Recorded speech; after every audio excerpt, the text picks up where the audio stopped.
everybody, check out this legendary E46 M3. As you can see, it is a beauty.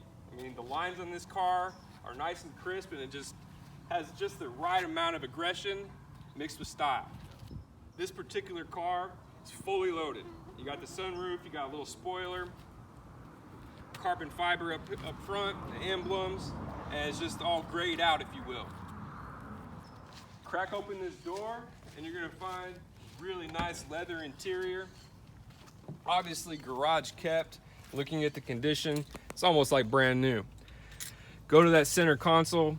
You'll notice you got the SMG2 transmission. Naysayers will say, oh, it's not that good, it has problems. I say the CSL race car only comes with the SMG transmission, so I'll take it, thank you very much.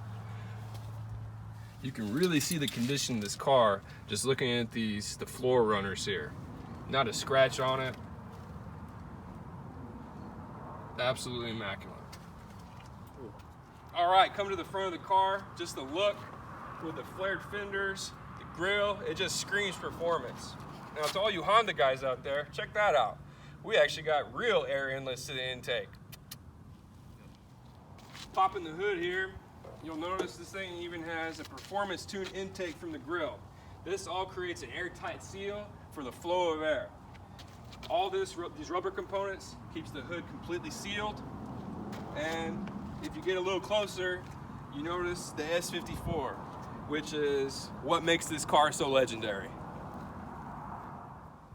Like anything though, even the E46 comes with some issues, namely the vanos, the subframe, and in some models the rod bearings on this engine. A lot of which we're going to be showing you how to work on. We're going to be starting with that vanos because I picked this car up knowing that it had a vanos issue. So for those of you who've wondered about working on BMW, whether you could do it or not, stay tuned and you're going to learn how to do everything that we do on this engine. All right. Outside of working on these and doing general maintenance, we have a lot of modifications coming, and we hope that you're going to be involved.